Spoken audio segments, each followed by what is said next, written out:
खुलुमबाय स्टुडियोआव दं आं भाग्यश्री बसुमतारी बे समाव मोनसे गेदेर खौरां चीना तिब्बताव ब्रह्मपुत्र दैमायाव दै मोब्लिब लुनायखौ जागायजेनबाय चीना दै मोब्लिब मावथांखिनि अन्थाइ खाम्फा गायसननायनि उनाव दै मोब्लिब लुनायखौ जागायजेनबाय जाय बान्दोनि गेजेरजों भारताव टिकिं वाटार बम खैफोद सोमजिहोनो हागौ नंगौ चीना मावख'आरि महरै यालुं चेंफुनि गाहाय बाहागोआव मोनसे गेदेर दै मोब्लिब मावथांखि लुनायखौ जागायजेनबाय जाय तिब्बताव थानाय ब्रह्मपुत्र दैमानि गोजौ बाहागो चीननि बे दै मोब्लिब लुनाया भारत आरो बांलादेशजों लोगोसे गाहायाव थानाय हादोरफोरनि गेजेराव जिंगा सिहोदों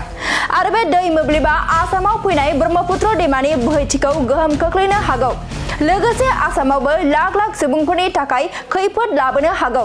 भारत सरकारा चीन सरकारखौ गले गले दै मोब्लिब लुनायनि सायाव सावरायलायनो हांख्रायहरबाय थादोंमोन नाथाय भारत सरकारनि गले गले हांख्रायनायावबो चीनआ सावरायलायनो थांखि लायाखै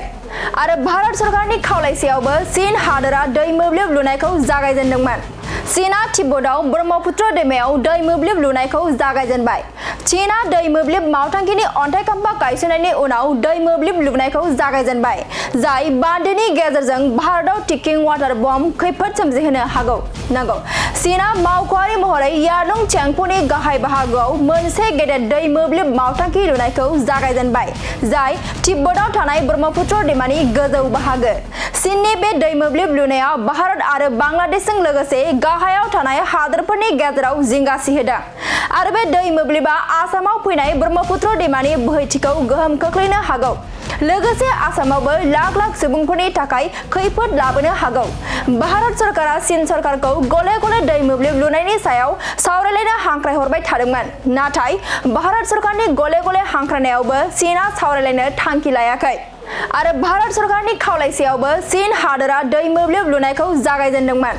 चीना तिब्बताव ब्रह्मपुत्र दैमायाव दै मोब्लिब लुनायखौ जागायजेनबाय चीना दै मोब्लिब मावथांखिनि अन्थाइ खाम्फा गायसननायनि उनाव दै मोब्लिब लुनायखौ जागायजेनबाय जाय बान्दोनि गेजेरजों भारताव टिकिं वाटार बम खैफोद सोमजिहोनो हागौ नंगौ चीना मावख'आरि महरै यालुं चेंफुनि गाहाय बाहागोआव मोनसे गेदेर दै मोब्लिब मावथांखि लुनायखौ जागायजेनबाय जाय तिब्बताव थानाय ब्रह्मपुत्र दैमानि गोजौ बाहागो चीननि बे दै मोब्लिब लुनाया भारत आरो बांलादेशजों लोगोसे गाहायाव थानाय हादोरफोरनि गेजेराव जिंगा सिहोदों